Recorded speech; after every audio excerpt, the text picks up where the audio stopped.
നമസ്കാരം, പുതിയൊരു വീഡിയോയിലേക്ക് എല്ലാവർക്കും സ്വാഗതം. 3 ഫേസ് ഇൻഡക്ഷൻ മോട്ടർ സിംഗിൾ ഫേസിൽ ഓടുകയെന്നാണ് ഇന്നത്തെ വീഡിയോ നമ്മൾ ചെയ്യുന്നത്. അതിനായിട്ട് നമ്മളൊരു 3 ഫേസ് സ്റ്റാർ കണക്ഷനുള്ള ഒരു മോട്ടർ എടുത്തു.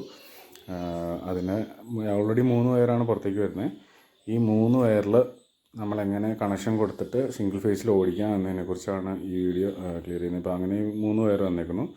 അതിലേക്ക് നമ്മളൊരു 36 കപ്പാസിറ്റർ എടുക്കുക. കപ്പാസിറ്റർ എടുത്തതിന് ശേഷം കപ്പാസിറ്റർ എടുത്തതിന് ശേഷം 3 വയറിൽ ഏതെങ്കിലും 2 വയറിൽ, ആദ്യത്തെ ഒരു വയറിൽ നമ്മൾ കപ്പാസിറ്ററിൻ്റെ ലെഗ് കണക്ട് ചെയ്തു. പിന്നെ വരുന്ന 2 ലെഗുകളിൽ ഏതെങ്കിലും ഒരു ലെഗിൽ അടുത്ത കാലും കണക്ട് ചെയ്യുക. അങ്ങനെ 2 കാല് കപ്പാസിറ്ററിൽ കൊടുത്തു. അപ്പോൾ ഫ്രീ ആയിട്ട് ഒരു വയർ മാത്രമുണ്ട്. അപ്പം അതിലേക്ക് നമ്മൾ കപ്പാസിറ്ററും അകത്തുനിന്ന് വന്നേക്കണ ലീഡ് വയറും വന്നേക്കണേ. അതിനകത്തേക്ക് ഒരു ന്യൂട്രൽ ലൈൻ കൊടുക്കുക. പിന്നെ കപ്പാസിറ്ററിൻ്റെ ലെഗ് കണക്ട് ചെയ്യാത്ത ഒരു കാലുണ്ടല്ലോ, ഒരു വയർ, അതിനകത്തേക്ക് ഫേസും കണക്ട് ചെയ്യാം. എന്നിട്ട് നമുക്ക് ഒന്ന് ഓടിച്ച് നോക്കാം, ടെസ്റ്റ് ചെയ്യാം. 3 phase delta connection, star connection single ഫേസിൽ ഓടുമെന്ന്. എന്നിട്ട് നേരെ നമ്മൾ സപ്ലൈയിലേക്ക് കൊടുത്തു കഴിഞ്ഞാൽ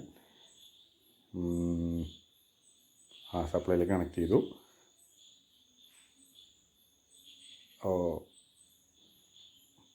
ഓക്കെ, അത് സിംഗിൾ ഫേസിൽ 3 ഫേസ് ഇൻഡക്ഷൻ മോട്ടർ റണ്ണായി. എല്ലാ മോട്ടറും ഇതുപോലെ ഓടില്ല. നമുക്കൊരു 2 HP താഴെയുള്ള ചെറിയ 3 ഫേസ് മോട്ടറുകളാണ് അങ്ങനെ ഓടുള്ളൂ. വലിയ പർപ്പസ് 5 HP മുകളിലേക്കുള്ള വലിയ മോട്ടറുകൾ ഒരിക്കലും ഇങ്ങനെ ഓടത്തില്ല. ചെറിയ മോട്ടർ എടുത്ത് ഒരു 1 HP മോട്ടർ ആയതുകൊണ്ട് ഓടും. അപ്പോൾ ഈ വീഡിയോ എല്ലാവർക്കും ഇഷ്ടപ്പെട്ടു എന്ന് വരുന്നു. Thank you.